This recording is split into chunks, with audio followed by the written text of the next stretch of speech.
Assalamualaikum warahmatullahi wabarakatuh. Perkenalkan, nama saya Rigita Enda Cahyaningnaya, NPM 200440189. Saya akan menjelaskan sedikit mengenai penelitian yang akan saya angkat dalam mata kuliah Analisis Kebijakan Luar Negeri, di mana penelitian saya akan berjudul Diplomasi Ekonomi Bidang Perdagangan Indonesia Korea Selatan era pemerintahan Joko Widodo tahun 2017 hingga 2020. Pembahasan yang akan saya angkat yakni adalah latar belakang, rumusan masalah, kerangka teori, hipotesis, metode penelitian, kemudian batasan penelitian, dan daftar pustaka.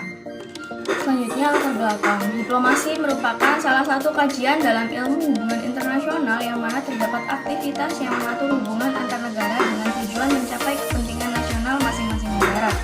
Salah satu diplomasi yang banyak digunakan berbagai negara di dunia untuk meningkatkan kekuatan serta kesejahteraan rakyatnya, yakni diplomasi ekonomi.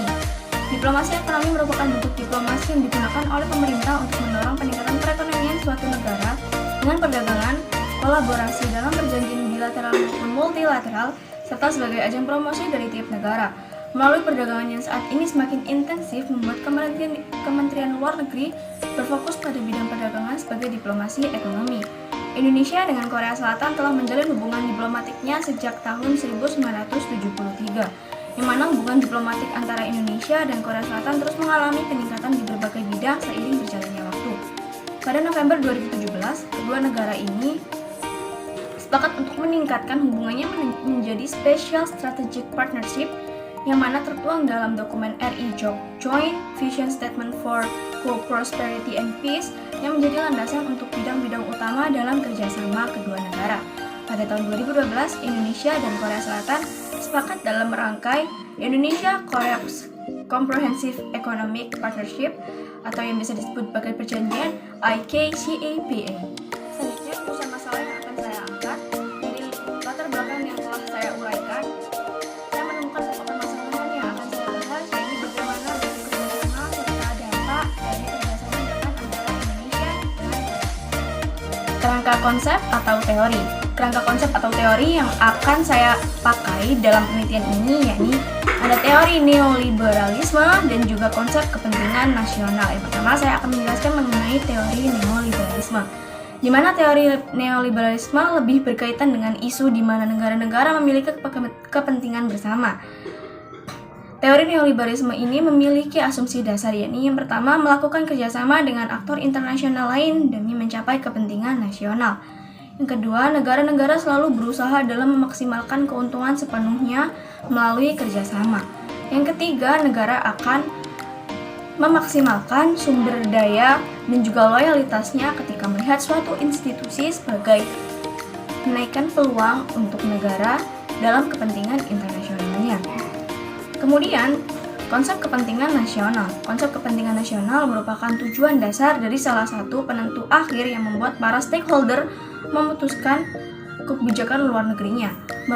Menurut Hans J. Morgenthau, kepentingan nasional merupakan kemampuan negara untuk menjaga identitas fisik, budaya, dan politik dari gangguan negara lain.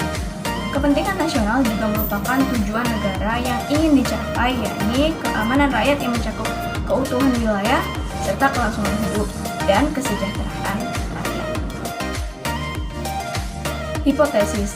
Dalam penelitian ini, peneliti memiliki asumsi sementara bahwa melalui diplomasi ekonomi, kerjasama yang dilakukan oleh Indonesia Korea Selatan pada era pemerintahan Joko Widodo memiliki berbagai bentuk seperti perdagangan dan perjanjian bilateral, di mana bentuk-bentuk kerjasama ini berdampak pada hubungan bilateral kedua negara, peningkatan ekonomi, serta pemenuhan kebutuhan untuk rakyat.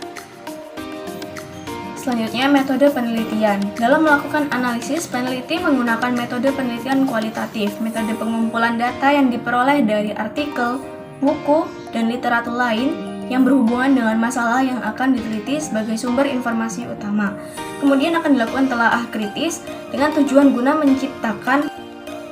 Selanjutnya, batasan penelitian. Dalam penelitian ini, peneliti akan membahas mengenai bentuk-bentuk kerjasama serta dampak bagi Indonesia dari kerjasama yang dilakukan oleh negara Indonesia dengan Korea Selatan dalam pemerintahan era Joko Widodo dalam rentang waktu 2017 hingga 2020. Nah, berikut ini adalah daftar pustaka sementara yang saya pakai hingga saat ini. Ada yang berasal dari website, skripsi, jurnal, serta buku seperti yang telah tertera dalam PowerPoint. Sekian dari saya, kurang lebihnya mohon maaf. Terima kasih. Wassalamualaikum warahmatullahi wabarakatuh.